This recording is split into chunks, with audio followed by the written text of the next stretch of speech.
How much my counter go? Counter's going. That's going. And I'll hit record and we'll do our thing. Hey everybody, thank you for tuning in to the Stuff I Heard podcast. Danny's trying to be sneaky and not put himself on camera. Getting further and further away. I have some special guests today. I got Josh Treadaway. Say hi, Josh. Hey, how's it going, everyone? And we got Danny. Say hi, Danny. Hey, how's it going? Just so happens everybody was able to come in town. Treadaway reached out to me after I got off work on Thursday and was like, hey man, what you doing? And I was like, nothing. He's like, want to take a road trip to Georgia? And I was like, no, I don't. He's like, oh, come on, that'd be fun. And I was like, yeah, okay, but no. I just got off work. I worked 16 hours today, so let's not. And he was like, oh, okay. So anyway, we'll start off there because you out of the blue were like, let's go visit Greg. Well, I just figured out I had 4 days off and it was the weekend. I was like, worst case scenario, we could go down there, or we could go see your brother in Greenville, or we could just hang out here. I could tell you were kind of panicked because you don't normally have time off, and you were just I didn't. I was trying to. You were like, I was scrambling. I was scrambling trying to find something to do. Yeah. And before Chrissy found me things to do around the house. And Greg lives in Albany, Georgia, which is from my house a good 6+ hour trip. Mm-hmm. And Greg is the kind of guy who likes to plan. Now that part I did not really take into consideration because I hadn't talked to him, but you're absolutely correct. That would have been a bad idea because Greg definitely is a planning guy. Yeah. So Greg, if you're listening to this, we had a plan that involved you, and we decided against it because we didn't want to harass you and your wife. Tell Amy said hi and give her a big hug and kisses for us. So then, I was like, listen, I'm going to be in town. Normally on the weekends we're over at your house, Danny. Yep. Pool time. But the weatherman was like, it's going to rain all day. And I don't know if I've seen rain today. Well, it rained a few minutes when we cut the grill on. Remember, it rained real hard for about 15 minutes. Yeah. Yeah, I was washing the truck in the rain. Yeah. It helped the rinse cycle a little bit. It rained on me all the way from Conway all the way through Marion. But once I got into Florence, it was completely dry. It was a good couple hours. I got out in the pool, I got all my chores and everything done. I jumped out in the pool for a couple hours, and it was hot. Yeah. It was hot. Well, and we've gotten lucky, really, with the weather. I mean, I know it's been hot, but, it could have been a lot worse. I mean, we had some hurricanes come through the area that just sort of, skated off the coast. Bad thunderstorms, basically what they turned out to be. Just caused a little bit of ocean swell. Yep. I went down to Garden City after the last one, and they were telling me that the water actually came up from the marsh instead of from the ocean. They really didn't have to worry about any kind of erosion or anything. They were like, actually, it was kind of weird. We had ocean swell, and then the way the wind went, it just pulled water from the marsh. Kind of like a backwash. Well, it always does. Like they have the king tide over there, because I used to still hear that area. And there were certain times of the year I couldn't get in because the king tide came in and it flooded all of Garden City. Yeah, they just had tractors basically pushing the dirt back towards the marsh area. I was like, doesn't it normally go that way? That's kind of weird. But anyway, we ended up sort of impromptu having a cookout. My wife goes, so we're going to have company. What do you want to cook? And I was like, well, it's too late to thaw out a Boston butt. I said, how about ribs? She's like, I like ribs. I was like, well, that's why I mentioned it. So we went to Sam's this morning and got some ribs. And that was before she invited you guys, because she was just like, she thought it was just going to be me and Josh and her and Jared. And I was like, I think we took a nap. And she was like, what if we invited Cheryl and Dan and Lori? And I was like, yeah, we can. Yeah, Lori came out and I was kind of laying in the pool. She goes, hey, we need more food. We're going to Josh on House for Ribs this afternoon. Yeah. You got a problem with that? And I'm like, no. No, and the last time we had ribs, I mean, you couldn't enjoy them. I mean, you just had some dental surgery, and it was kind of a rough situation. I tore them up tonight, though. Yeah. I made up for lost time. That makes more sense now. That's why you were savoring it so much. I get it now. I just got to smell that. them last time. I'm like, oh my God. He put it off last time. He was just like, I can't. I want to, but I can't. And I was like, it's too bad, buddy. I mean, I'm cooking again. But it's sort of like telling your friends about a really cool trip that you had where you're like, you wouldn't believe it, man. There was midgets and flying donkeys, and it was an awesome show. And you're like, I couldn't go? Oh, man. Yeah, I don't know. I was there, but I was in the outside car while you guys were watching. Yeah. Yeah, so, it was kind of, it all worked out. I mean, everybody was able to come over and have a good feast, and we got the UFC on tonight. I know you guys don't really care about UFC, but I'm kind of digging it. But anyway, it's a good excuse for us all to get together and hang out and do our own little thing and that kind of fun stuff. But anyway, so this is the Stuff I Heard podcast, so I'd like to kind of open it up to stuff you guys heard. Is there anything you guys have heard lately that you want to talk about? And if you don't, I got something to kick it off. Well, then on my part, because we just had a podcast. What was it on? Last weekend. Monday or Tuesday? No, it was Sunday. Was it Sunday? Yeah. Okay. Well, still, pretty much the same thing. I've done nothing but work, so I haven't really heard or seen anything since then, other than we watched the movie earlier. So Yeah. I pass to you if you have anything you want to. No, I've just been.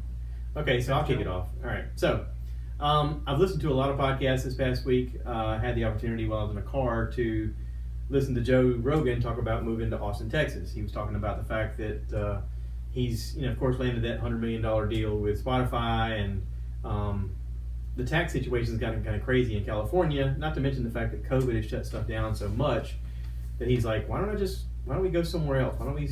I don't have to be here. I can do this from anywhere. And so it sort of lends itself to the option of, if you could go anywhere in the world and live, where would it be? Like, let's just say you were that guy and you had a $100 million check and you could do your job from anywhere.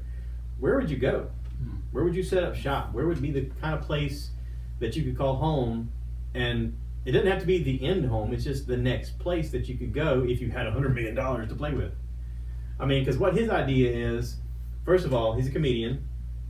He's got a podcast. The podcast is basically paying most of the bills right now because of this big deal.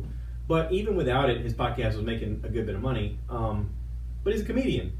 So he's thinking, if I go to Austin, they at least have more of an open kind of mentality about this COVID thing. Wear masks, yes, but also we can social distance and still do our thing. And he's thinking, if California is not going to let me do comedy for a while, why don't I just go ahead and set up my own place? I can build my own comedy store, and people can come visit me at my place. I can host people as much as I want. I can do whatever I want. No one can tell me no. And he's kind of right.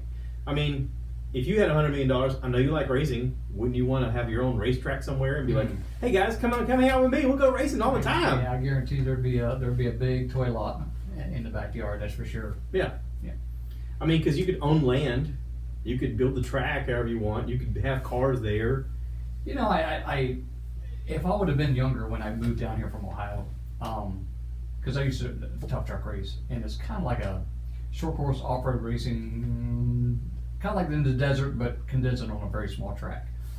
And that was my life for 16 years. And when I came down here, I was like, all you guys do is play in the mud, and that's not really my thing. Yeah. But I've seen a lot of places down here that would be perfect. And I guess just given the age as I am, it's tough to get that thing started and get my life started back over again down here. But I would dearly love to have brought that sport down here, because I really do think there's an audience down here for that. Okay, let's say that racing isn't part of what you want to do in the future. Let's say that it's more of a destination type thing of, if I lived here, like, it'd be cool for my friends and my family to come visit somewhere, maybe in Mexico. My ultimate dream is like a little beach community, because we've been to Mexico, oh my God, for many, many, many years, and just a small little beach community, and just have like a little restaurant / bar along the beach side. And a buddy of mine, my best buddy of mine, Todd, excellent cook. I know you've met Todd, and you guys are very similar. You love to cook, and I always thought that'd be so cool to have like a laid back flip-flop bar on the beach, like a Margaritaville without the name, just kind of like like a small hometown shack, and that's where we've had our best times, is just like at little mom and pops places. And we went to one in it was between Tulum and Acapulco, and it literally was a shack on the beach with a little fence. It was a family. Literally, the dad met us at the gate, let us in. The little girl was probably 7 or 8, set us down at the table and got our little silverware. Her brother came by a little bit later, handed us out the menu, and it was a picnic table, basically is what it was, underneath a little palapa. Mm-hmm. And we were sitting virtually right beside where they was cooking at. We looked through the little bamboo slats, and you could see them back there cooking our meal. And my God, that was the best meal that I've had, spot on ever. And that's just kind of what I think is so cool with it. You don't need a fancy restaurant, because Mother Nature provides all your scenery for you. Yeah. So it was It was really cool. Plus, we're probably getting ingredients pretty fresh. I mean, I guarantee the stuff citrus was just caught plants that day. Yeah. fish, I'm sure some of them are out there chicken. fishing. Oh, yeah. Fishing. We have a guy in Myrtle Beach that used to have a place called Martin's. He sold it since, but he literally you went out to the beach at like 6 o'clock in the morning, you could literally see him out there with a line trying to catch fresh fish. We did that. We stayed at one place, and my sister-in-law, you almost have to meet her. She is she's larger than life. And she walked right up to this Mexican guy with a bag of fish on the back, toting it back, and she goes, "What would it take to buy those?" And he threw out a price, and she bought those fish. And literally, he had just caught them, like, right before that. So here we are out there, really not knowing what we're doing, but he kind of coached us through a little bit. And we literally cooked them on the grill that night and ate them up. And it was, oh my God. Yeah. I work with a guy who, he talks about taking a trip every year to go duck hunting. And he said, but we'll always fish a little bit too while we're out duck hunting. He goes, and we always bring an iron skillet and some spices and some butter and that kind of stuff. And he goes, and once in a while we'll cook up a fish or we'll cook up a duck that we've killed. He said, and we'll just be right there campside with some iron skillet and campside fire and some spices. And he's like, I'm telling you what, he goes, that's the way to go. And I was like, well, yeah, that sounds great. That brings a whole new meaning to farm to table right there. Yeah, I mean, for us, one of our favorite meals ever was going down to Mexico to it was a beachside little cantina we pulled up to, and literally they had pulled up with some fresh pineapple, some limes and lemons that they had just pulled off the tree, and some fish that they had caught, and made fish tacos on the roadside. Literally had like a batter that they made the taco shells with, the soft taco shells with, and I was like, some fresh tomatoes and some peppers, and just making pico, just cutting away and blending it all up with some. He's throwing salt and pepper in the air, and he's just. And I was like, oh, this is gonna be good. The thing that I love about Mexico is what's different than the States a little bit, in my opinion, is like we went to a restaurant when we was on a cruise. We went to Cabo, and we basically took mopeds and went to the back of town. We were so far back in town that the English stopped probably about 3 or 4 blocks back before we got. And anyhow, we stopped at this basically a little hole in the wall. It had a little tripod stand out there, and it had like maybe 4 items on it. No English whatsoever. So we walk in there and sat down and said, kind of, if you can roughly explain what those items are, let us know. And, we kind of have a rough Mexican language. We know what polo is, and we know our beef and stuff like that. So we kind of got an idea that one of them was chicken, and I said, hey, let's go for it. Well, my wife had wanted at that time, we'd been pretty much drinking about all day, and she wanted to take a break, so she wanted Diet Pepsi. Well, they didn't have Diet Pepsi. They was out of Diet Pepsi. Now, back in the States, if they're out of Diet Pepsi, what are they going to tell you? They're going to say, no, I'm sorry, we're out of that. Well, instead of saying, no, I'm sorry, we're out of that, the little boy was probably about maybe 7 or 8, went back to the kitchen. I could see his dad hand him some pesos. He shot out the back door, was running down the street to the corner market down there that was about 2 blocks away. Come back about 2 or 3 minutes later with the whole 6-pack, set it on the table, cracked one off, and set it right there. They are there to please. He could have easily said, no, well, I'm sorry, we're out. It's their livelihood. It's opportunity. It's like, let's make the most happen. We got to do something. Well, the fact that you're saying that it's off the English path, it probably didn't get a lot of tourists. That was something they wanted to try to, again, make it special. Again, word of mouth thing, I think. So like you send somebody else there, right, and maybe that helps them build their business other than just a local business. What I like about them people down there is when we're down in Tulum and in Acapulco a lot, supper time is like an experience. It's not a meal, it's an experience. They want to give you, they want to pull out all the horns and whistles, man. They want to keep you there as long as they possibly can and make you as happy as they possibly can. And they do. They make supper it's an experience. An experience, yeah. Yeah, we're here in the States, it's all about hurry. Yeah. Here, eat. We gotta get to the next people clean in. up. So and it's you do find more when you're not here, more of a let's spend this time together, let's talk, let's commune, let's have an experience. I think there was a report somewhere that said they were curious about like the effects of different types of foods on Americans and why Americans had a higher rate of heart disease, and they thought it might have been linked to fats. And then they go, well, no, because the Italians are eating a lot of fats, and they thought, okay, we have to do the carbohydrates, and they're like, no, the French and the English eating a lot of carbohydrates, that really doesn't have anything to do with it. And then I think eventually they came down to the idea that it was just the speed at which we do things and how we treat everything in such a hurried manner that it wasn't a long process. We were eating our food too fast. We were trying to digest too fast. Well, and it was just... Sorry, go ahead. It's just a rushed experience in all, but your body was not accustomed to it. Like you're supposed to be able to sit down and have a kind of an event, of eating, which was one of the fun things when you came to the lake last year when we did that thing of making the wings. It turned into an event. Like, let's spend all day around the kitchen. Screw it, why not? You guys were like, really? Do you need this much work to do these we wings? We were snacking on they were joking on me the whole time. Like, really, I can do these wings a lot quicker. And I'm like, just trust me. We were snacking. We were joking. We were having a few drinks. It just became an all day kind of a thing. Yeah. But it made it much more pleasurable in the end because we'd spent all day doing it. And then when we finally got to eat, it was like, holy crap, these are great. And then it allowed us to talk about how we did it and how we made it and how we could do it again.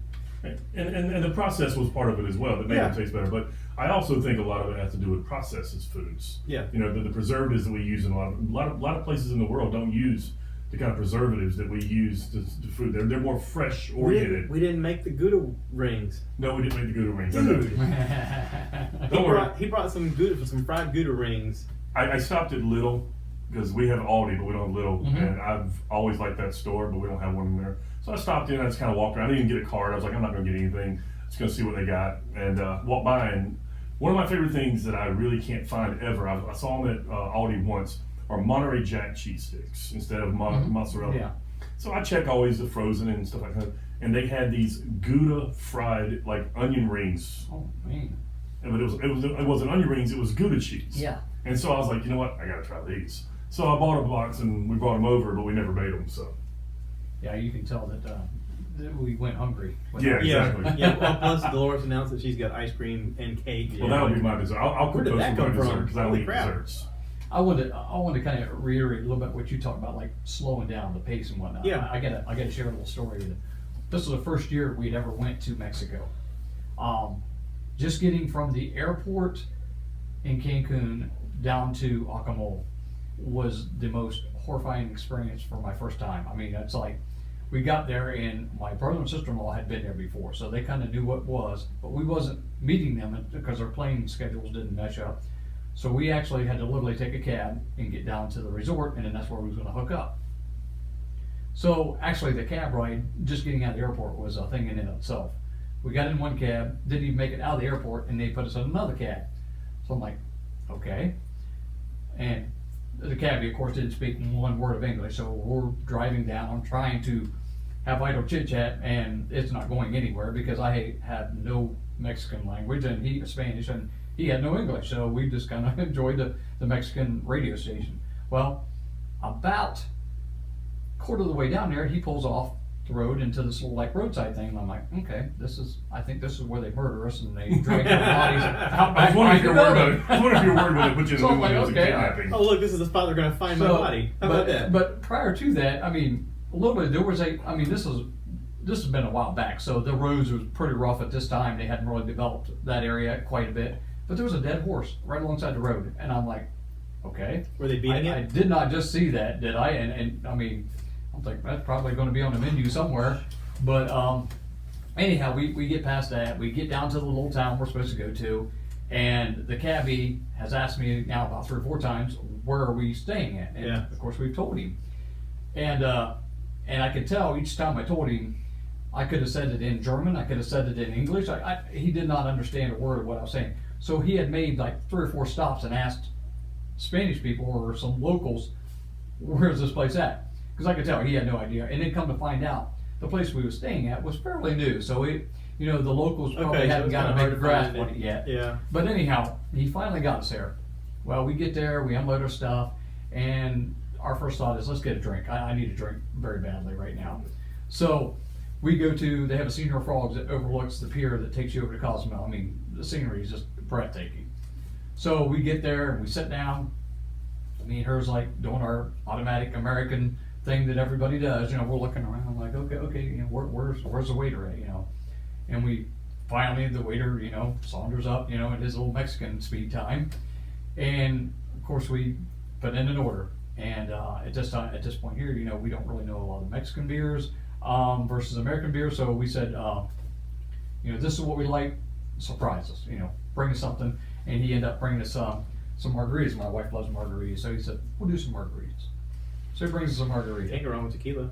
And the funny part possibly is, go wrong? You can go wrong with tequila, but it's a lot of fun getting there. What could possibly go wrong? So, of course, once we place the order, it's going to be some time before we get our drink. So we're still doing the American thing, like, hey, where'd he go? Well, how long is this going to take? And there was like a couple that was sitting behind us, and they, I could tell they was kind of looking at us, but I really wasn't paying a whole lot of attention. But I could, how you get that feeling like somebody's staring at you from behind. And finally, they speak up and said, hey, just get here. And we're like, Chatty Cathy's. Oh, yeah.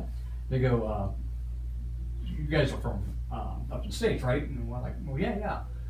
They go, you're in Mexico. Slow down. And she goes, slow down. We could tell immediately when you got here that you was Americans because of the fact that you're so impatient. Yeah. You're in Mexico. You're on beach time. Lay back and relax. And of course, the margaritas help part of that. But after I heard her say that, I was like, you know what? She's got a point there. And that's one of the hardest things to do sometimes because it is a rat race in a lot of ways.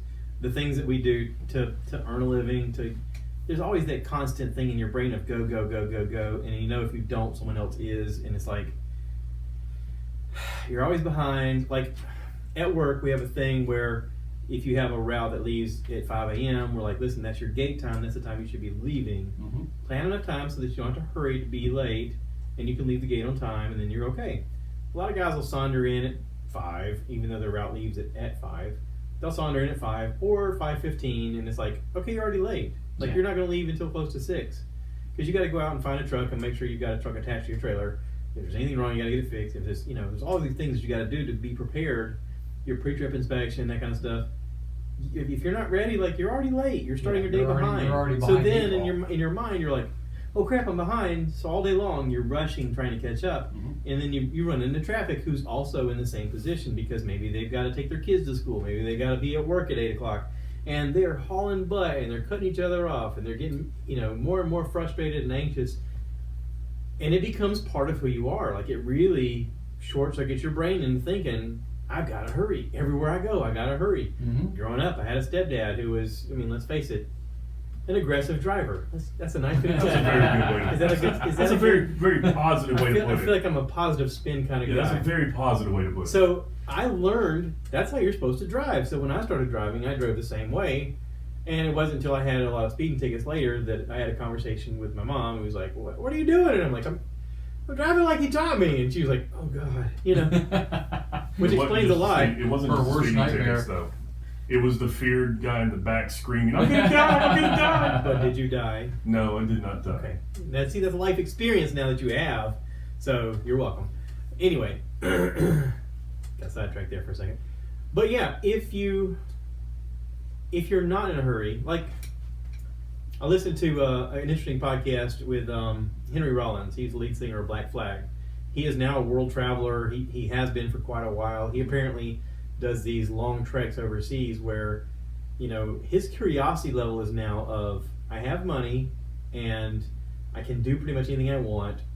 I'm a creator, so I can create whatever content I need to pay the bills. But he'll literally open the newspaper or the news and go, they're telling me that's going on in this country. I don't believe him. I'm going to go there. So he'll book a trip in war-torn countries and he'll go and he'll just be a tourist. And he's like, a lot of these places that I go to are not as bad as people talk. They're really not. And the people that you meet are very nice people in general. He goes, there is conflict in some areas, but it's not as bad as people talk about. He goes, it's like any other place in America. Anytime you watch the news, they're going to show you the worst possible conditions of everything. But you're going to meet a lot of nice people that are living there normally. Okay, so here in America, like we hear about Mexico, and of course, there's this, Cali cartel drug, thing that's going on where there's all these murders and mystery and danger and, girls being kidnapped and stuff like that. There's a weird kind of comfort in the fact that we're just dudes and white, and we can just show up and be like, hi, I'm American, I got money. They're like, oh, this way, we have a place for you. I always say if you're stupid in the States, you're going to be you're stupid going to be overseas. stupid in Mexico, and you're going to get yourself in trouble. Right. You have to be respectful of people. Yeah, You can't be barking out orders. You can't be calling people names. You That's can't be. their home. I think a lot of Americans look at them people as slaves, servants. Well, yeah, because you're there to serve me. Here in America, they work like dogs, just trying to make a living, just trying to make a better life. No, you're in my home turf. Mm-hmm. You know, you be you be respectful of those people. We have had so many great experiences with the Mexican people. Matter of fact, we had a family that she was our maid in one of the places we stayed, and we had stayed there several times to the point where my sister-in-law, I mean, she had terrible English, but they figured out a way to get a dialogue over the years. And to make a long story short, we actually invited her and her husband and his father over for an American cookout. And we, instead of them taking care of us, we cooked for them. Mm-hmm. And it was amazing. I mean, their 2 kids was there. Did they allow you to cook? Yeah. Okay. Yeah. And I it was going to ask the same question. I mean, he did a much. Her husband was actually a chef. Yeah. And he had cooked for us a couple of times, so we didn't really want to embarrass ourselves. But we gave him the great American stuff. We gave him some hot dogs and some hamburgers, and we went to the grocery store, and we're trying to find like charcoal to do like a good old fashioned American barbecue in the backyard. Mm-hmm. That was a trip in itself. Charcoal in Mexico is a little different than charcoal in America. So we had a heck of a time trying to find Was it like the bulk? stuff. It was like it didn't look like little briquettes. It looked like bark, basically, so to speak. So it took a little longer, but the end result was we had a fantastic time. And every year after that, they've actually invited us to their home every time we go there. Mm-hmm. It's a very humble home. Well, I mean, that's the Anthony Bourdain experience. That was one of the things from his shows. Was he would want to take you off the beaten path of the normal tourist spot, and he'd go, let's go visit their house and experience food at their home and see what they're like and talk to them and have that kind of in-depth thing of, I guess his point was, I'm on location all the time around the globe and I'm constantly away from my family. Why not get to hang out with other people's families where they are and learn about them and realize that we're all really connected more than we think we are, which is the main takeaway that I got from it. It was just really weird because like towards the end of his life, like he did a show, I think for CNN, and I got to hear some of his dialogue as he was making commentary, and he was very, very lonely, even though he was getting to experience life through other people's lives, and get to know tons of people around the globe and get to experience that stuff and share it with the world basically. And everybody who come into contact with him was like, oh, you live such a great life. And he's like, yeah, but at the end of the day, I'm in the hotel by myself. Yeah. Like, it's really awful. But, it does lend itself to that idea of, if you're in these places, why not go ahead and ask questions and get to know people and like experience a little bit of what their life is like. Experience why you went there to start with. And say, hey, I don't want to do the normal tourist thing. Is there something else I can do? Absolutely. And of course, there's a language barrier, but now we have stuff like Google Translate that can help you out. You can talk into it and it talks back and it tells you. It's funny you say that, but like I said, there have been many a times we ran into situations where we did not, we had very, very little Spanish. Cerveza and Baño was our number one. But Tequila. But we was able to, if you fight hard enough through it, you'll get the dialogue, and it's just amazing that some people are just so warm and welcoming. I mean. Well, and most of the restaurants that I go into have Spanish, folks that are working in the kitchen. Yeah. And they're very helpful. They're very hardworking. You never hear about somebody complaining about, I got to do work. I mean, no. There is, hey, what's up? How you doing? Right over here. I got you. And just let's do our job. Let's get it done. We'll go home. One restaurant we walked into, we did not understand the menu whatsoever. I mean, it was too far over our head. And when I say restaurant, it's a little shack, pretty much, made out of bamboo, family run, blah blah blah. He takes my sister-in-law by the hand and says, "Come on back." And of course, the kitchen is all open, you can see everything. And he takes us back there and points to all the pots and says, "Tell me what you want." And so that's literally what we did. I want some of that. I want some of that. And that gentleman was unbelievable. I mean, he took care of us like nobody's business, and we just had an experience that night. I loved it. So Danny's going to buy a place in Mexico. What are you going to do? Well, I am not the world traveler as some of you guys are. I've never been outside the states very far. Most far west as I've been is Texas, and that was for 1 week.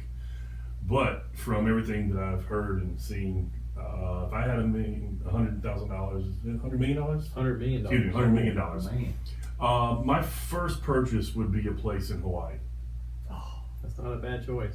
Yeah. That would be my first Yep, choice. they'd probably get you a two-bedroom. I would definitely have to. I definitely would. I would definitely have to have like a place in Manhattan as well. That would be one of my stops. But it would be between the two. You had me in Hawaii, but you lost me in Manhattan. I love the life. Yeah. I love the activity. I love the food. I mean, the food is beyond. I mean, that's. I mean, you can get anything It's a you food. want at any time. Yeah, it's a food heaven. Uh-huh. Everywhere you want something authentic, you're gonna get it. I remember the first time that Chrissy ever went to New York, we went together, and we were walking, and it was end of February, and it started to sleet. And my girlfriend's from Texas; she can't stand cold. And so we're in Soho, and we're just walking around, and I'm like, okay, I know there's a Mexican place around the corner. She loves Mexican food. Let's go there. So we were walking over to it, and across the street was an Indian place. And I hadn't had good Indian food since I left New York. And I looked at her, I said, have you ever had Indian food? And she said, no. I said, look, you like spicy food, you like flavor, let's try this. They're Mexicans with dots. So we went, so we went into this. Same people. So we went into this place, waiter comes up, Sorry, you know. that wasn't offensive. Sorry. No, not at all. I apologize. But we went in this place, we got sat down, you know. Waiter came over, very nice, brought some, little naan bread and some little dip or whatever, and explained to him that this was her first time ever in New York, plus her first time ever eating Indian food.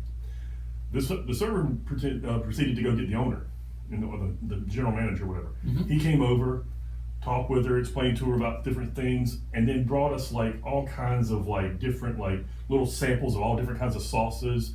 Explained to him that we really like hot food, and he's like, "Oh, well, you might like you all like Indian food." So they had this one thing, and I can't remember what it was, but it was this bright blue sauce, and I'm sitting there like, "This looks like." I mean, I'm talking like electric blue, like the blue behind you. Wow.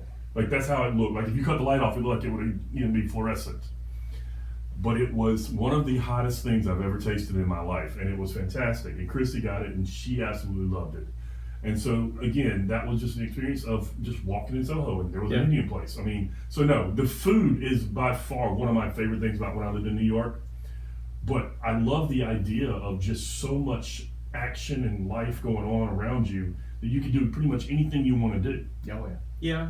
Well, and there's also endless opportunity. Like you was talking about anything you want to do.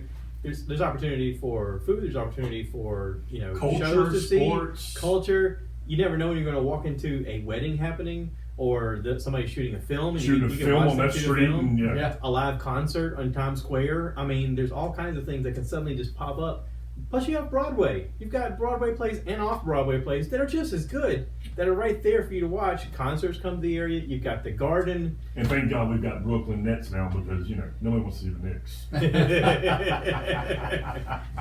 I swear, ever since Ewing left, it's just not the same.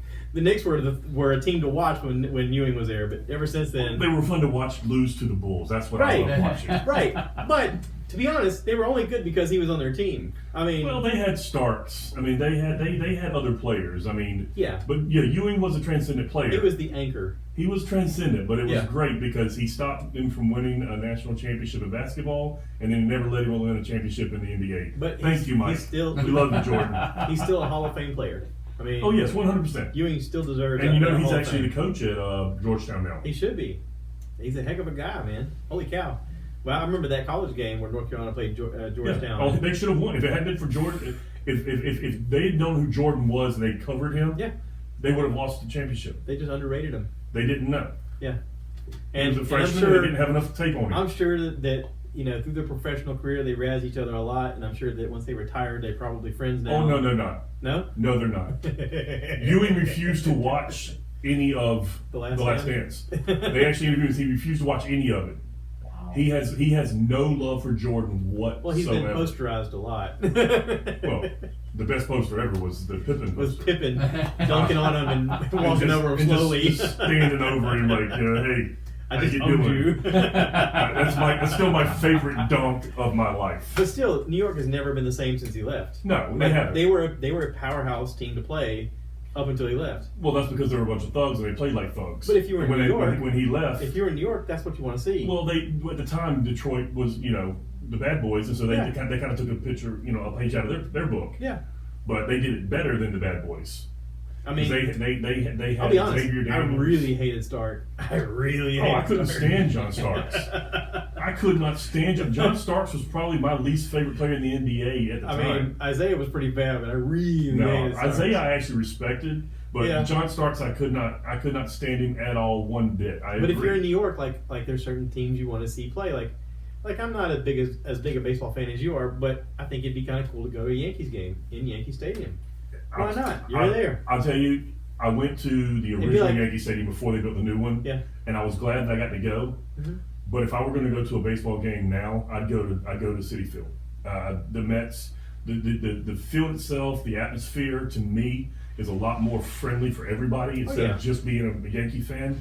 And the food at the old Shea and now City blows away, in my opinion, the Yankees. Well, now I haven't been to the new stadium, so I don't know what the new stadium's like. Alex's buddy Austin, him and his dad did a thing where they would fly out and they went to different baseball stadiums, and I think they're doing a countdown of stadiums they haven't been to now because they've been to so many of them. It's kind of a fun thing to do. I mean, that'd be great. If you had $100 million, I still want to go see Fenway. Mm-hmm. I still want to see Wrigley. Two of the older fields left over that hadn't been changed over. And then, of course, as an Oakland fan, I would love to go out to California and see, Oakland play live. I mean, I've seen them in New York. I saw them when they came in. Every time they came to New York when I was there, I tried to go. But I would love to go out there and see them play. Hey, $100 million get you a lot of tickets. Well, yeah. that was the other thing. The third and final place if I had $100 million would probably be San Diego. Yeah. Because I've heard so many things about the fact that that's like paradise. It is. I know you were out there during the Marines. You were not too far from there, right? Yeah, we were first stationed. I got first stationed in El Toro, which is up near Irvine, near where the Mighty Ducks play. And then we moved to Tustin, which is just up the road a little bit in Santa Ana. And then we closed that base and we moved to Escondido, which is just outside of San Diego. The Navy was in Escondido. That's where they shot Top Gun. Where was Pendleton? Pendleton is not far from there. It's right up the 5. That's the one you were. That's what I remember you were at. I went to Pendleton for some further training, and I was for a short period of time I was a rifle range instructor. They needed somebody to help out. I qualified to be in that particular segment, and then I spent a little while training mostly the reservists because they had trouble qualifying, and that's really where I developed my knack for teaching. They needed somebody that could talk to these guys and get them to where they can qualify. And most of these guys never thought about the fact that they were in the military except for a couple times a year. And suddenly they show up on the rifle range and like, I need to shoot the qualifier. And I'm like, okay, let's talk about your life. What's going on with you? And I started asking questions and listening to them and realizing what makes them tick. And I was going, okay, this is what you need to do to get this. And I would help hone in their skills. And come qualifying day, I had a knack for getting them to qualify where they needed to be and to get promotions and stuff like that. But that's really where I got that stuff down pat. And I mean, I don't know if you remember, I used to stutter real bad back in a little bit. When we were younger, and it took a while to get out of that. And I was really petrified of talking in front of people up until probably junior high. I mean, I don't know if it has to do with working and finding independence and self-confidence and stuff like that, or if it had to do with dating Crystal at the time, because that could have been. Yeah. She was a tall drink of water at the time. So. Yeah, I mean, you were about 5'7", 5'8" at the time, and she was like right close to 6. Yeah, she was 5'10", 5'11". She's 5'9". You know, was she 5'9"? I thought yeah, she was a little but she tall. always wore heels, so she was. Well, okay, that's what it was. And her hair, she had that '80s hair that was. Oh yeah, she had the blonde puffy. and And it was puffed out. And, it was more red than blonde. It's strawberry. Yeah, it was a strawberry. Strawberry blonde. Anyway, yeah. So I walked with a bigger stance, you know. Well, I think also I think working a lot helped you too, because you always wanted to basically do your job the best you could. You had your mom's work ethic. Yeah. And so every time you got more confidence, and as you got more confidence at work, I think you get more confidence in life. And the further I could get away from my house, well, yeah, that helped too. So that's what I see lacking. And I don't want to say that to all the young youth, because there's a lot. There's some, but very few. but the work ethic is not Yeah. there anymore. It's not. Well, like, and it's also self-confidence issues with a lot of kids. Like they're not getting some type of rebound from their home life or Yeah. from something. They're missing that element. And I've had this discussion with other guys that I work with that are having kids that are about the same age as mine, and it's like, I grew up doing everything, so I didn't want to make my kids do everything. So I kind of let them be a kid a little bit, and now Yeah. they're adult kids. there's not There's a little bit problem with that, less but that I made them do than I had to do, so they didn't really have the same kind of upbringing, so they don't have the same sense of responsibility. And I was like, are we to blame as parents? I don't know. I mean, well, I think a lot of it, you did hit the nail on the head there. I mean, we seen how we came up and we wanted to give our kids a better life. Yeah. And that's a typical parent. And there's nothing wrong with that. But at the end of the day, it's like, okay, after a certain point in time, you do all you can do as a parent. Yeah. Okay. And then you hope that hopefully that they watched some of the stuff you did, maybe not all the stuff, but a lot of the stuff you did, and get a little bit of sense of responsibility. And at the end of the day, that's all you can hope for. And I'm going to be honest, I was blessed. I was truly blessed. I got two girls that have outstanding work ethics. yeah. Now, I'm not going to say they got 100% all from us, but I guarantee that we was definitely a part of that. They looked at you. Yeah. They got examples from you. I mean that's how he got his from his mom. I got mine from my mom. Yes, but like, there's also the discussion of the fact that I heard this recently on another podcast, where Dr. Drew was saying that people in general make about 90 decisions a day. No matter how important they are, they make about 90 decisions a day.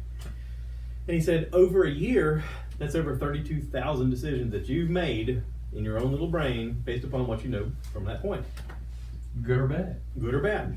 And when you were a kid, you base a lot of your decisions on what you learned from your parents and things you're told. But as you grow older, those 32,000 decisions you make a year is on you. Because you're just building off of what you've learned, and you're developing your own brain, and you can't blame anybody else at a certain point. Right. At a certain point, it's you. That's just who you are. You made that decision. You made your decisions, and you have to figure out what to do. Right, but I also believe, and again, I may be alone in this one, but I think, and I don't have children. I never was a father, so this is coming just from my own personal. I think a lot of it also has to do with you saying they're making all these decisions. Well, if you make the wrong decision, there's really not a lot of consequences anymore. I think discipline was a major issue that allowed a lot of these kids nowadays to lose that work ethic, to lose their idea of right and wrong. Everybody gets a trophy. That whole that whole mentality of you can do anything you want to do. You're the best, and basically not allowing them to fall and fail and learn the process of getting yourself up and starting over again. Yeah. And I think, and again, some people are questionable about the discipline. I was at the time when my mother had me, what in today's society would be, I was beaten. And I think most of us probably at our age. I mean, if it wasn't nailed down, it was something going to be swinging at your leg. Many things hit my butt here. Exactly. Love you, Mom. I mean, at the time, my mother married a guy whose family owned a wood shop, and they literally had handmade paddles that had grips on them with air holes. Air hole, yeah. And then maximum swing. And then, of course, my mother at the time was also very Christian, so she had scriptures written on the paddles. So as you were spanked, she would read the scriptures to you. Make it spare feel the rod, better. spoil the child, that kind of thing. But at the same time, to be perfectly honest, when I did wrong, I knew I did wrong, and I was disciplined for it. And it made me question doing it the next time. Absolutely. I think there's a lot to be said for kids nowadays. Timeouts don't teach them anything. No. But that might be personal. And maybe I know there could be a lot of people totally disagree with me, and I could get hate mail by the tons. But in my Nobody opinion, knows you on here. as we are actually reaping those things that, I mean, look at the world as we see it today. Right now. Yeah. That's what we are reaping from that generation. I said once on Josh's podcast, and I find it funny, but yet not at the same time. Have you seen the movie Idiocracy? No. Oh, it's so good. It's really it's crappy meant movie. to be a really crappy, funny comedy, and it's actually turned into a documentary. It's showing where society is heading, and I honestly believe that that's part of the reason why. It's not Owen Wilson. No, his it's Luke brother. Wilson, Luke Wilson and Maya Rudolph. You've got Terry Crews. So he apparently gets in a cryo chamber and he wakes up way in the future. And when he wakes up, Terry Crews is the president because he's the world welterweight wrestling champion and he's a popular guy. So people vote for him because he's a popular guy. And he's got his shirt off and he's paraded through town and like at the top of a thing, and he's shooting off fireworks and drinking and he's having a great time. And they talk about how smarter people chose later in life to have kids, and they got so late in life that some of them couldn't have kids, whereas the dumb people just continued to have kids. Joe Bob just had. And meanwhile, the presidency is voted upon a popularity contest, which is why you have a pro wrestler as your president. Oh my! Or a reality star. And That's what I'm saying. If you get a chance, it's really funny. They decided that water in water fountains is boring, so they started pumping some kind of Gatorade type stuff through it. Because it's got what plants want. Because it's got electrolytes. So so they were feeding plants energy drink. And the world, of course, is crumbling around them, and people are in lazy chairs, and they're having virtual experiences, and they're not leaving their chairs. And as long as they keep drinking their little drinks through a straw, they're fine, and they're getting really fat and lazy. And it's so weird because it's so accurate to what our life is now. Yeah. And it's like, I mean, The Rock was just on TV talking, and people were like, "We should vote for The Rock for president." And I'm like, "It's not a terrible choice." Well, I mean, look here. Just recently, we got Kanye. I mean, yeah. Where did that come Well, from? that was a plot. That was the plot to help. I don't think he's Trump. I know. I think he's just crazy. Well, I think Well, it's crazy. He received $3 million during the coronavirus for the CARES Act for his company. Oh, really? Yeah, he received $3 million for his company, and so I believe honestly, and there's a lot of truth to the fact that he planned to run for president to try to pull some of the more urban vote from Biden to allow Trump to win, because right now with the coronavirus, Trump is going to lose. Yeah, I think it did come out that I'm almost certain that's exactly what it was. And it's unavoidable and sort of dishonest for us not to talk about the fact that he just elected. He nominated, I guess, what's her name? Kamala Harris as to be his VP. VP. And it's like, okay, everything I've read about her so far is that she was a former police officer or something to do with the police force, and she's apparently, against guns. She's very, very, very liberal. I mean, she's like the farthest left on the liberal charts as you could get. She apparently is personally responsible for having like 1,500 people locked up for drug offenses, and then yet openly talked about how she enjoys marijuana. And she wants to legalize it nationally. Which is a plus and a minus for her. I mean, but also it's like, hey, which side of the fence are you on this? Like, I mean, she openly talks about how she felt that Biden was a racist, and then she's like, oh, he's the guy we need to fix racism problems. And it's like, wait, what? Well, my biggest problem with it is the fact of choosing someone so far left, knowing, and pretty much everyone knows, he's not going to make 4 years. No. So therefore, she would become president. That, I think, is actually going to hurt him. And then Nancy Pelosi, Speaker of the House, would end up being the VP. That woman's a reptile.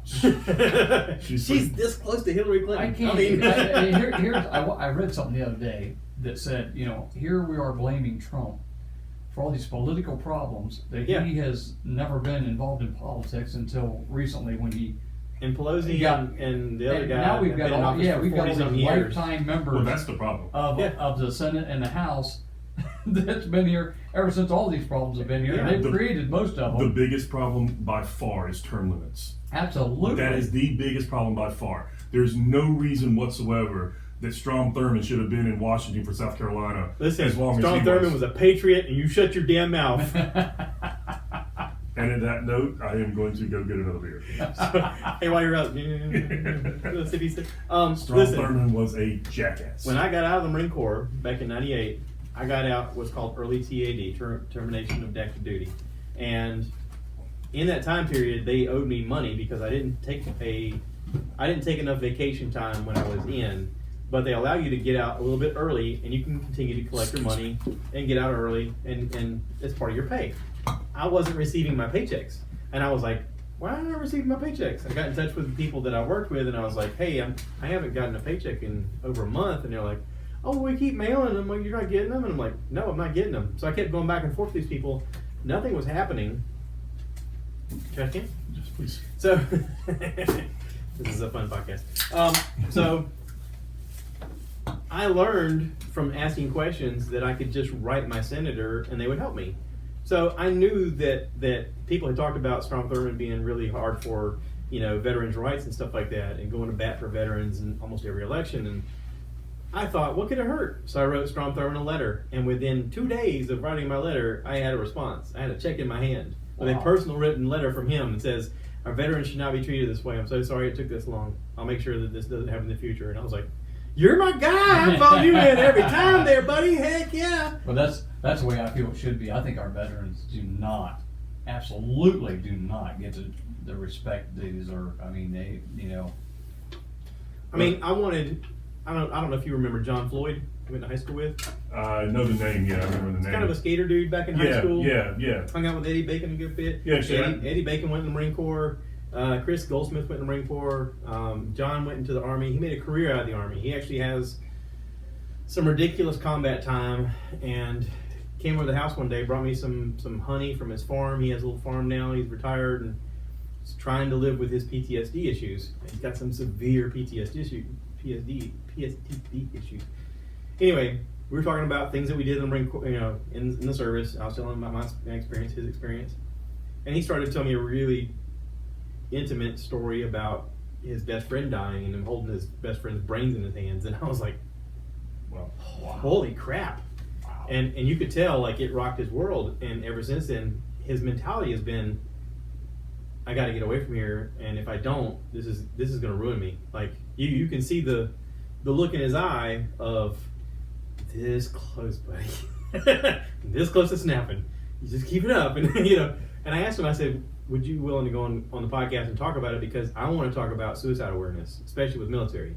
I said, I want to talk about survivor's remorse. And he goes, I'm in the middle of it. He goes, I can't talk about it. He's like, I don't want to talk about it right now. And I was like, okay. I said, you gotta respect that. I said, but consider it. Like I want to have an open discussion where we can give people help. Right. Well, like, that would be the only thing that I think. Yeah. If you do it that way, it's like, look, your experience can maybe help someone else. I told him, I said, I'll be totally respectful. I'll do most of the talking. I kind of want you just to share your experience, and then we divert the whole thing towards if you've gone through anything like this and you want to seek help. We'll have phone numbers people can call. We'll have websites we can direct people to. If they want to reach out to you and kind of talk to you, or not, it doesn't have to involve you. If they want to talk to me, whatever. But a lot of people just need somebody to talk to. Like, a lot of people, sometimes just having the conversation helps other people. I mean, one of the things that we like to talk about is, people who've been through recovery, people who've been addicts who then go through recovery and then become better people. America loves a comeback story. Mm-hmm. You done wrong, then you came back. I mean, one of the things we like about, what's his face playing Iron Man is Robert Downey Jr. is the fact that he went such, a downward spiral for such a long time. And then he came back and he's retained his life and become like a superstar. And it's not how you get knocked down. It's not how many times you get knocked down. But it humanizes, how you get back up. It humanizes the experience enough so that the common person can look at that and go, if they can do it, why can't I do it? And I said, this is another example of that. This is another example of, here's a guy who went through something horrible, and at least I can relate because I've been through something really bad, and this may help me get better.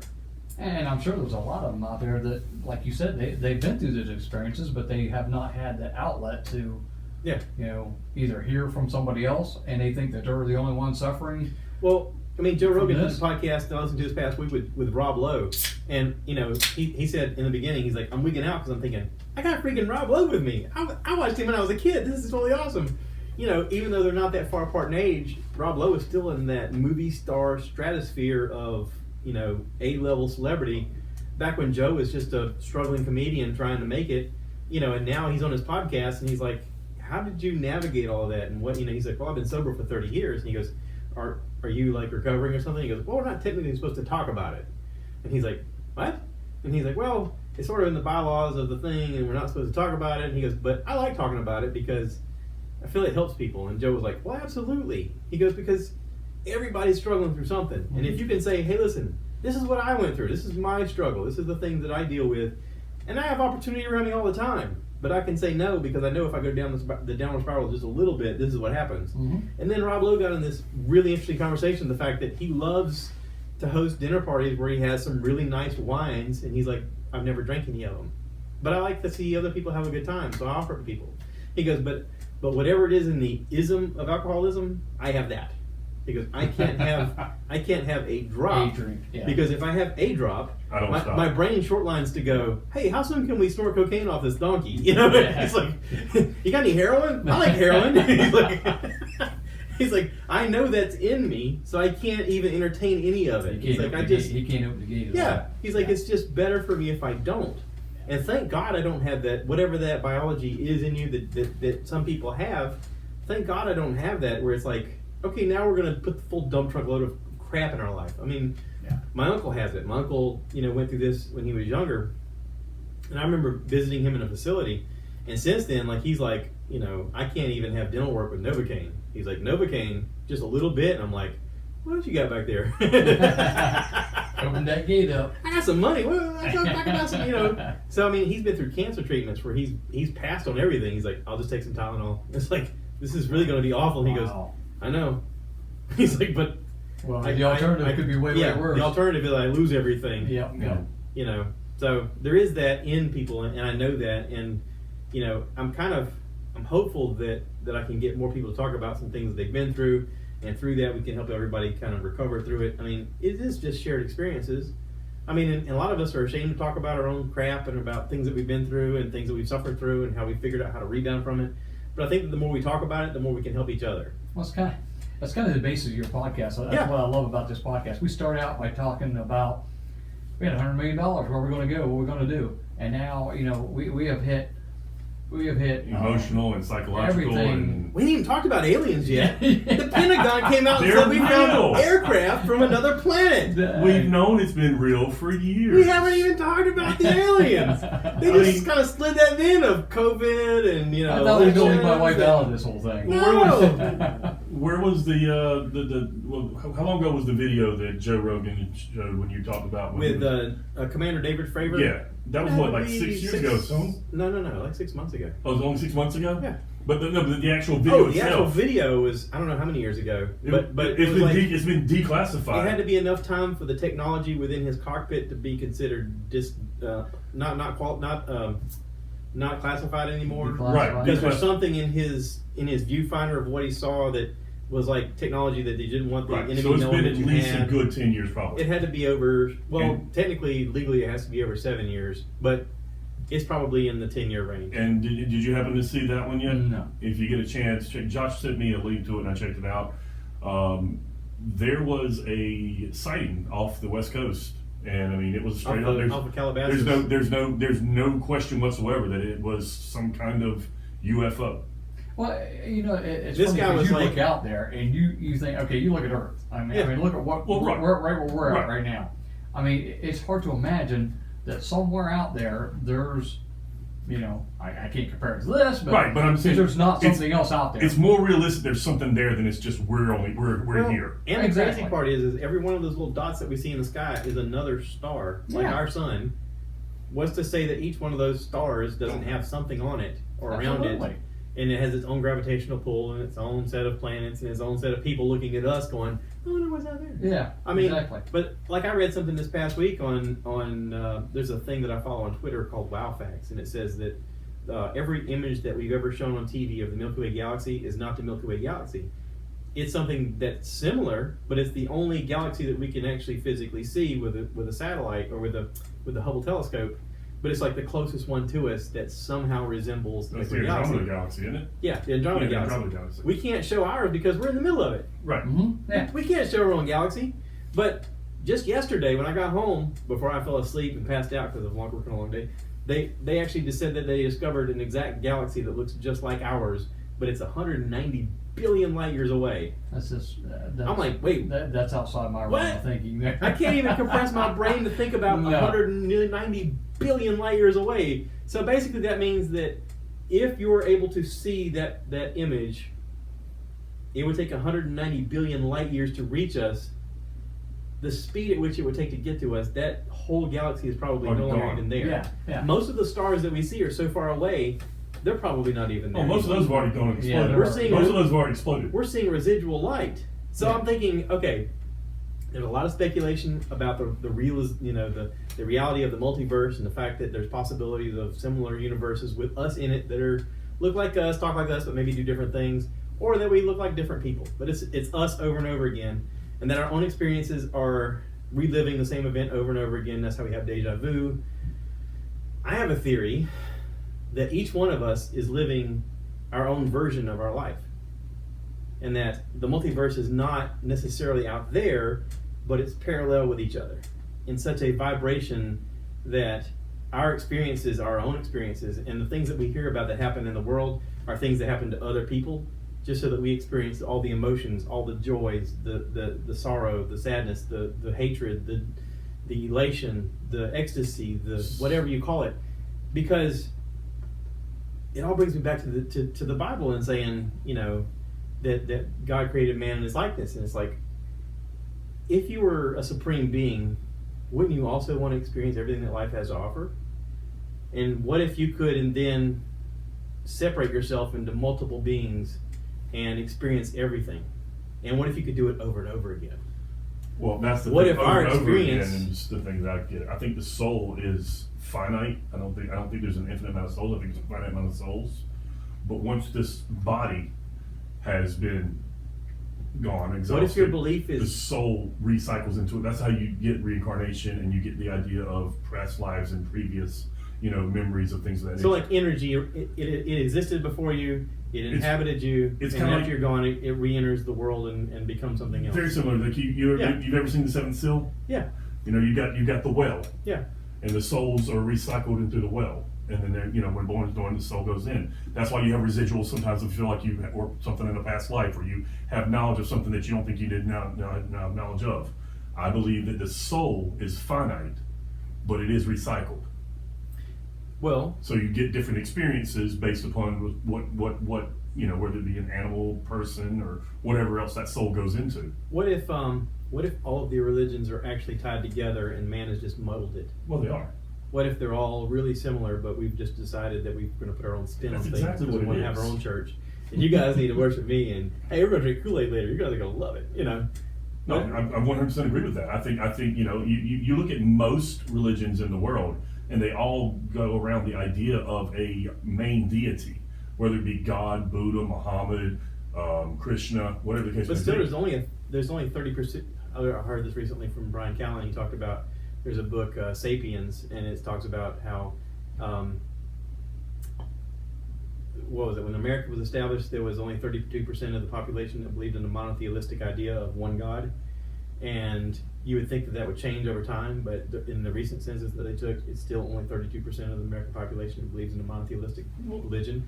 But the thing, because he was talking about the excellence of America and what that means, and he said, we bought into a lie, and the lie is that we are all created equal, and that we're all just under one God, and all created equal under one God. And he goes, even though not everybody believes it, we all buy into the same lie. He goes, I've met Shaq. We're not created equal. he's like, my head's where his dick is. He goes, Well, that's where the reincarnation of the soul comes. It's like you live a life, and however you live that life, you get the opportunity to try to go up, Yeah. or you possibly go down. Yeah. So apparently, Shaq's previous soul did something really well, and he was allowed to be a superstar in this one. maybe. So it's kind of like a belief in it's almost like a version of reincarnation that Hindus believe in. Yeah. But at the same time, it's still got the soul and the belief in the structure of good versus evil. Well, and I believe that we have one shot at this also, and why not make your shot count? Why not do everything you can to make other people's lives better? Like, lift each other up, help each other out. What do you need? You need help? That's why you That's started point this of whole thing. Yeah, that's the whole point of the stupid podcast. That was the whole point. that- Well, that and your mental state. Create conversation. Yeah, because I was having this conversation with people all the time, and I was like, why don't I share this with other people? Because, I can't be the only one that has these kind of thoughts. What if I'm not? You're not. What if I put it out there in the universe? Okay, so one of my favorite podcasts was listening to Bert Kreischer on the Bertcast. he had another comedian on named Duncan Trussell. Duncan Trussell's kind of a weirdo. He's a psychedelic guy. He loves doing psychedelics and whatnot. And him and Joe are really good buddies. And Duncan has a podcast called the Duncan Trussell Family Hour or something like that. He came over one day, and Bert was having a tough time. He'd gotten canceled from his TV show. He was struggling as a comedian at the time, and he was like, I don't know what I'm going to do to pay bills. I'm really wigging out. He's like, I know I had you over a podcast, but I'm just not feeling it. I am freaking out. He goes, you need to meditate. And he's like, I can't meditate. I am losing my mind. He goes, let's just turn this off. And Duncan goes, no. He goes, take a moment. He goes, have you ever meditated? And he goes, no. He goes, just close your eyes for a second. He goes, what? He goes, who cares? Just close your eyes for a second. And they actually do like a 15-minute guided meditation on the podcast where they're quiet. And he's like, just think about the fact that you're in this place. Think about the fact that you know, you have your health, everything's going okay. He goes, I'm looking around your room here and I see books on the shelf here. You got Hemingway on the shelf. Hemingway, think about the life that he lived. He's living right there on your shelf trying to tell you about how to live your life, about how you need to grab life by the hands and hold on with both hands, and you've lived that kind of life. Think about the adventures that you've had in your life, and that is your truth, man. You bought that book for a reason, because this guy spoke to your soul. This guy lived a life that was full of grabbing life by the horns, and you've lived your life like that. What is stopping you from living a Hemingway life? You know, and all of a sudden Bert goes, I feel better. He's like, you're totally right. Like, perspective. Like, why haven't I taken stock of my own life and realized this is okay? I am on the right path. And he's like, maybe I'm not this guy. Maybe I'm not meant to be this guy. I'm meant to be me. But why don't I live me to the best? And that's when he totally turned things around. And he started, I mean, I saw like a total change in him. And with that became a total change in the people around him. You know, Adam Carolla talks about the fact that, you know, when he was a kid, he hung around with burner friends, and all he did was work just enough to drink and hang out with their buddies, and they would get high, and they would try to get laid, and that kind of stuff. And he's like, at a certain point in life, I realized I wanted more. But I wasn't going to get there hanging out with the stupid friends that I had. Even though each one of those guys would have taken a bullet for me, I realized at a certain point, I got to meet new people. Mm-hmm. Like, I got to surround myself by successful people. And he goes, so I made an effort, and I started making friends with people who are successful. And he goes, one of the things I learned is they love to share secrets with you. Hey, you know what I did to figure this out? And they'll give you like clues. And all you got to do is ask information once in a while. Hey, I'm thinking about starting a business doing this. What do you think? Or whatever your realm of interest is. Just start talking to people. On a much smaller scale, that you kind of created a universe there. I'm gonna bring it back down to the earthly level here, but like you said, when I was living in Ohio, you know, 6 years ago, if anybody would have walked up to me on the street and said, hey, your life is going to change dramatically, you're going to move to another state, you're going to start a different life, and that's what's going to happen to you, I laughed at him. I would have totally laughed at him. And I didn't understand how much autopilot my life was on until I moved. Yeah. I was super excited. I mean, I went through a range of emotions when this whole thing came about, us moving down here, about, oh yeah, man, all this new exciting stuff I can recreate myself, and blah, blah, blah. And then I revert back to, okay, everything I know is in this small town. Mm-hmm. All my family, my friends, my life was in this small town. And I'm going to be walking away from it. So then I revert back. But then I look ahead and think, okay, what's waiting for me on the other side? What's new things can I create, or who I can be, you know? And I think a lot of that is like what you're saying, you know, you don't understand how much of an autopilot you put yourself in if you do the same things over. And it got to the point where, like, you don't even know what you're doing. You're just doing it because you've done them. It's just repetition. And it's the turning left out of your driveway mentality. Exactly. What if I don't turn left today? Yeah. What if I do something different? Living and outside most people are afraid box. to do that. And most people never leave 15 miles from where they were born. Yeah. Never. And truly looking back now, I'm totally amazed, because I've got to meet a whole. I mean, one thing I'm saying in this podcast. I mean, if somebody told me I'd be doing a podcast, I laughed at them again. You know, 6 years ago. The crazy part about that is this shit will live on way beyond us. Absolutely. Like your kids, your grandkids, future grandkids will be like on the internet going, Danny Shaw. Oh, there's a podcast. What is that fool doing? What's he talking to this guy about aliens for? We're out. But yeah, it's amazing because I mean, my life took a 360. I mean, totally, because I was a gearhead, I was a wrench head. I mean, everything that I did at home, I went to work, I went to the garage, I went back to work, I went back to the garage. I mean, it all evolved around, tinkering and messing around with vehicles and whatnot. And now I've kind of like, I dabble now, but I'm like totally away from that, and it's opened my eyes to like, wow, there's a lot of stuff out here. And it took me a little while, but I'm getting there. Yeah. And I think that's what a lot of your podcasts I love about them, is because it gives a perspective of, real stuff, just not, real stuff from real people. And share experiences. Yeah. Like, just I want to have on as much diversity of people as I can, because when I was younger, that was the thing I was interested in. Like, if you look different than me, if you grew up different than me, tell me your story. Yeah. Where are you from?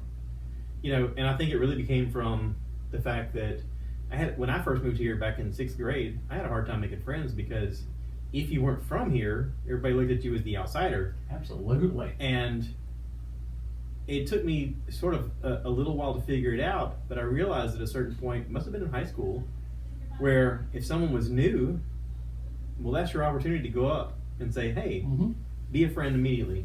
Hey, how are you? That's how we met. My name's Josh. Where are you from? Well, it's funny because when Josh first came over to my house, basically our wives pretty much hooked up before me and Josh did. Our wife put us on a play date. Yeah. and she brought Josh over, and I can remember the first meeting, I'm like, I felt like totally inapt, because, I mean, I didn't feel like our interest was... My record player was going a little too fast at the time. No, I mean, it was... I was geeking out with was somebody else, and our conversation was on a weird, different level. Cameras and we were talking about videos. drones and cameras. Yeah. Okay. I was in the mindset of building this at the time, and so my brain was on super high focus.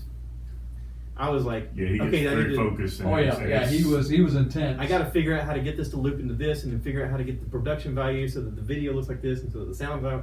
And even talking to Dolores, she's like, just go do that over there. She's like, I can tell your brain's in another mode right now. And she goes, go do that over there. I kind of had a flashback to like Spanish class or something like that. He was like, I know he's talking, but I don't understand a word of what he's saying. But then it's funny, because then the more meetings we've had, then I find out, hey, he's a gearhead too. I'm tinkering, but I'm tinkering different stuff. Exactly. Yeah. And it's funny, because it's if you give a person a chance long enough, you're going to find a common ground. You're going to find a common interest. Now, sometimes it's going to take a little longer than others, but you just got to be open. Well, and that's another condition of, like, my current employment is being a trainer. I'm constantly in a truck with somebody who's different than me. Absolutely. From a different background. But I go, okay, we can find some common ground. I've been in the military. I've been married. I've been divorced. I have kids. I've raised kids. We can talk about religion. We can talk about aliens. I'll talk about anything. We can talk about politics. Whatever. Talk about aliens. I can talk about anything. Yeah, you could have stopped it. Josh just likes to talk. Well, he really enjoys talking about aliens, which I respect. Because I love the what if. I love the what if idea. Like, even in sci-fi, when we have like superheroes doing stuff, which we didn't even talk about the show we watched. We haven't even talked about the movie, no. Okay, so we watched a show, just to kind of pause here. We watched a show called Project Power. Really cool. It came out on Netflix recently. It's Jamie Foxx and Gordon Joseph Levitt are like the two main characters. Really cool idea. It's like what did I say it was? Like Limitless meets X-Men or something like that. Yeah, pretty much. So basically, you take a pill, you have 5 minutes worth of a superpower. I've seen the commercials for that. Yeah. The superpowers are like, it seems to be genetically set up for whatever your personality is, or whatever your disposition is. Apparently, you're equivalent to some animal in the animal kingdom, and animals, supposedly, according to the story, all the animals have like superpowers. Their ability to either camouflage or to be bulletproof in one case. It's like an armadillo roll up, or to the guy who has the bones that crack out of his skin so that he can use the bones as weapons. There's a frog that does that apparently.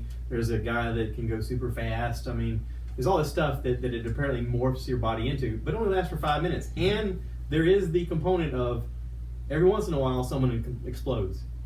It's incompatible with your DNA, and you just blow explode. up. It's too much power, and you just have the right personality that you're dead. So there's a mortality possibility as well. So it's like Russian roulette in a way. Uh-huh. Good show, good special effects, good story, great acting. I thought Gordon Joseph Levitt rocked it. I think Jamie Foxx was great. Was, as usual. Great performance. Netflix spent some money on this because the special effects cost them. Well, didn't they have a young black girl that's kind of really propelled immensely from that? Because I remember Jamie talking about her. Okay, she's incredible in this. She was very good in it. Yeah. I mean, Yeah. I think actually she might have actually wrote the lyrics. the lyrics to the end song. Yeah. Yes. Because it said that it was Yes. her and she collaborated with somebody. She's got some musical talent. She really Yeah, does. that's what they said. That this show has kind of propelled her into the next level. Yeah. But shows like that, and along with stuff like Aliens, it lends to the imagination of what is possible. Like, okay, like you're talking about the mundane life of this is what I know, this is what I do. Every once in a while you look up at the stars and you go, but what if? With one exception. Indiana Jones and the Crystal Skull can go away. Okay, so the movie wasn't done that well.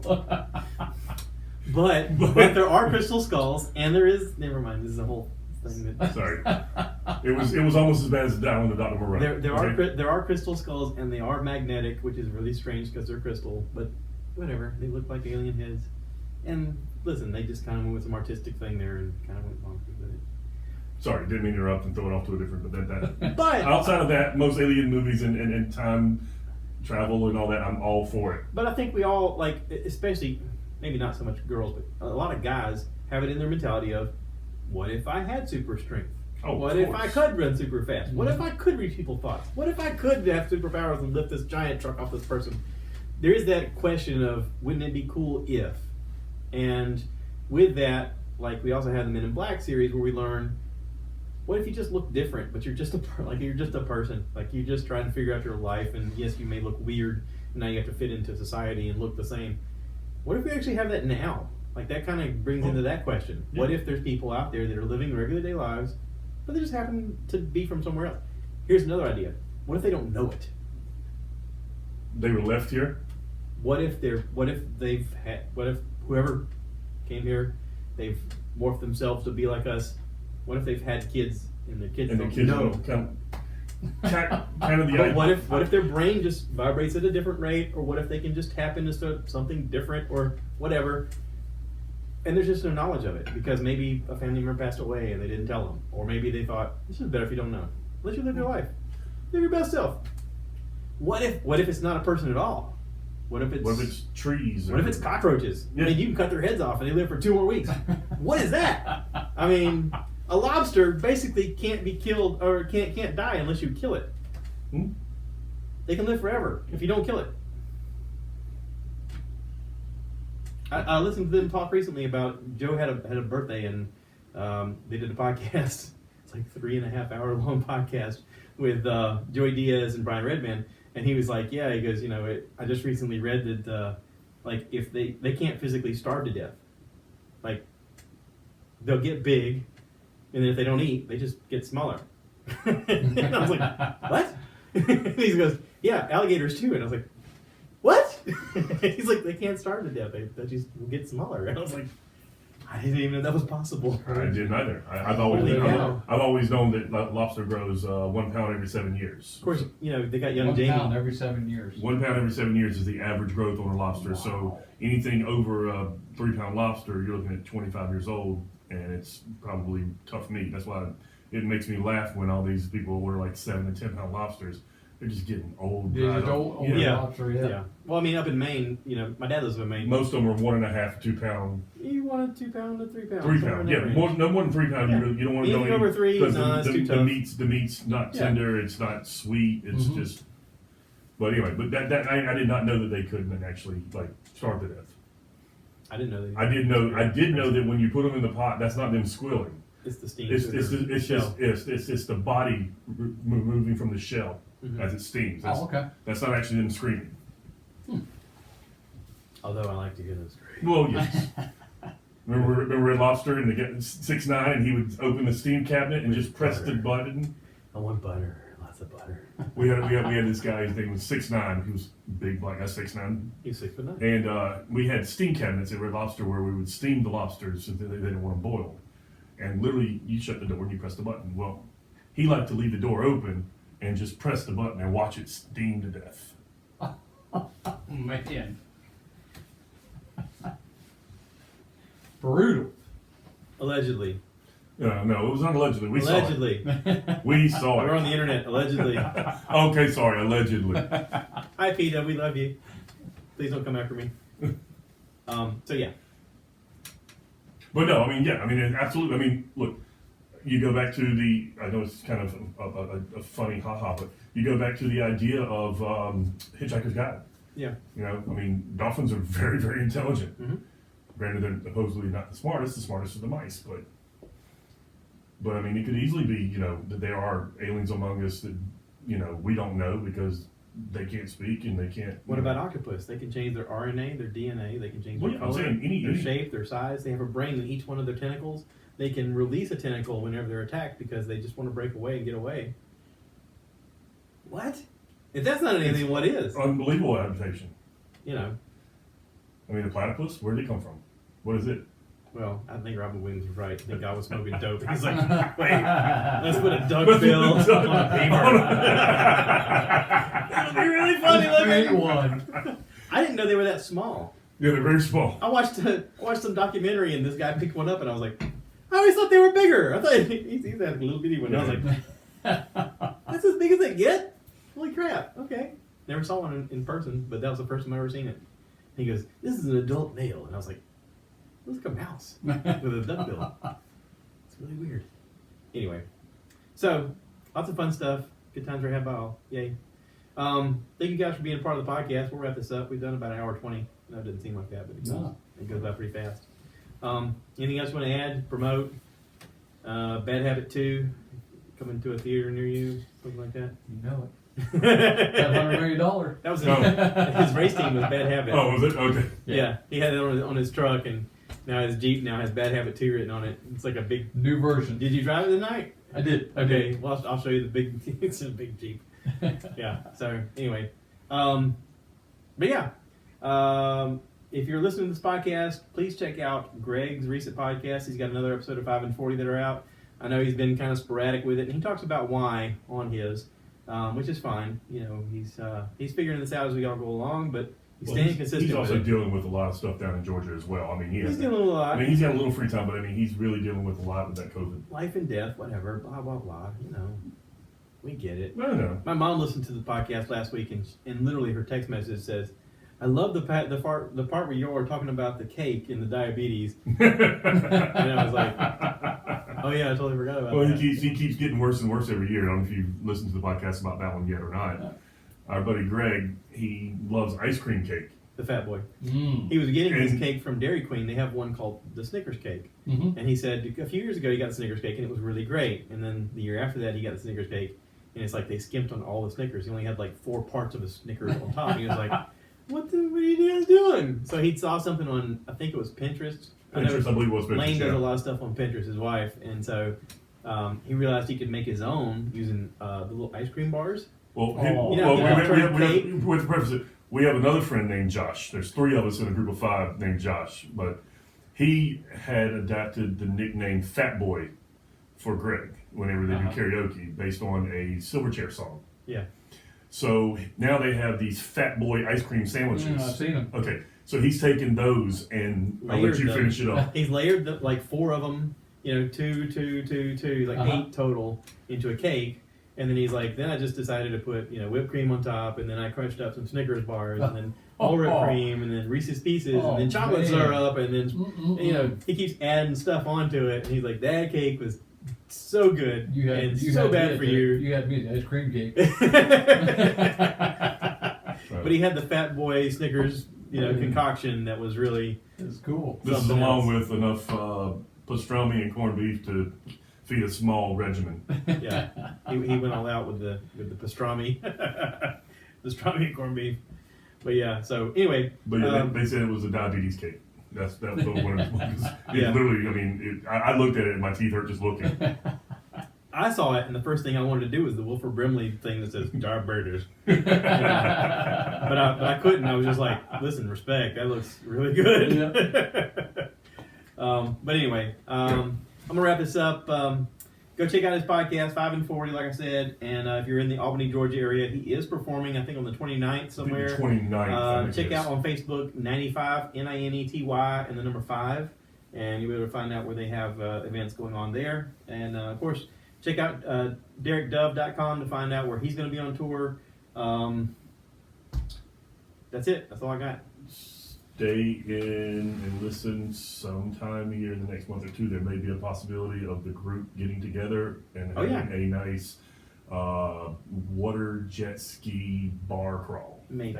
Maybe. That sounds like It's an idea. It's an idea that Josh heard from our other friend Josh in Maryland, Josh West, and he's been interested in it ever since then. And we've talked about it, and we're trying to possibly make it happen sometime. Josh West lives in Salisbury, Maryland, which is away from it's up Baltimore. by Ocean City. But they It's have right the- outside Ocean City, yeah. But they have the bay in between them, and apparently there's a thing there where you can have jet skis and go bar hopping on jet skis. And ever since he posted that him and his wife were doing it, I looked at Dolores and I was like, "We need to do that." And she's like, "Yeah, we do." So that's kind of a thing we've been leaning towards more and more every year. It's like, why don't we do this trip? It'd be a lot softer landing in the water than it would be landing on the ground. Well, plus, Treadaway here now works for the Marriott, and he just found out he's got a I got a pretty decent deal with my employee discount for at a decent place room. there that's in the town, and I'm like, that sounds That's like what you call research. Yeah, we did some research. We did this earlier this year because I worked for Hilton before I started working for Marriott. And when we went to Atlanta, we went to go see Joey Diaz as a group.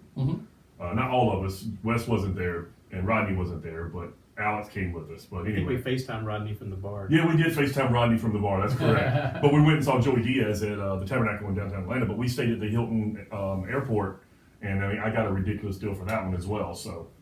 Yeah, I think that was like $35 a night. It ended up being $79 per room, but it ended up being $40 a night. We had 2 rooms. 2 rooms with 4 guys. Wow. So it worked out great. Yep. The poor guy that took us to the thing, he's probably like, "What the hell fare did I get? Stupid Uber. I should have got a different job."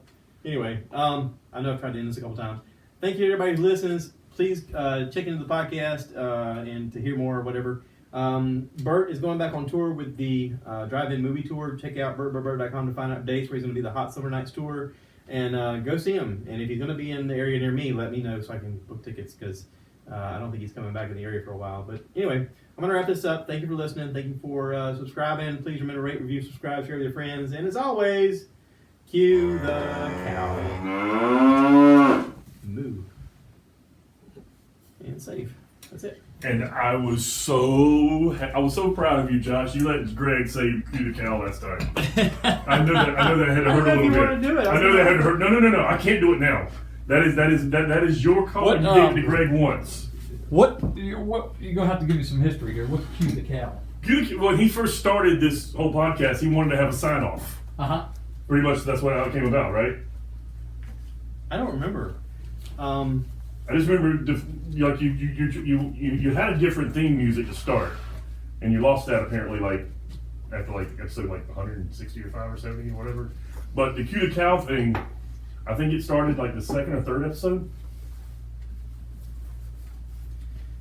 I was ending it with outro music, and for whatever reason, I found that weird sound effect. And see, I thought it was the cow from Monty Python Quest for the Holy Grail. I found a weird the sound effect of murr, and I was like, that sounds kind of funny. And So that's where it came from then. I ended it. So I want you guys to give me more likes. Give me more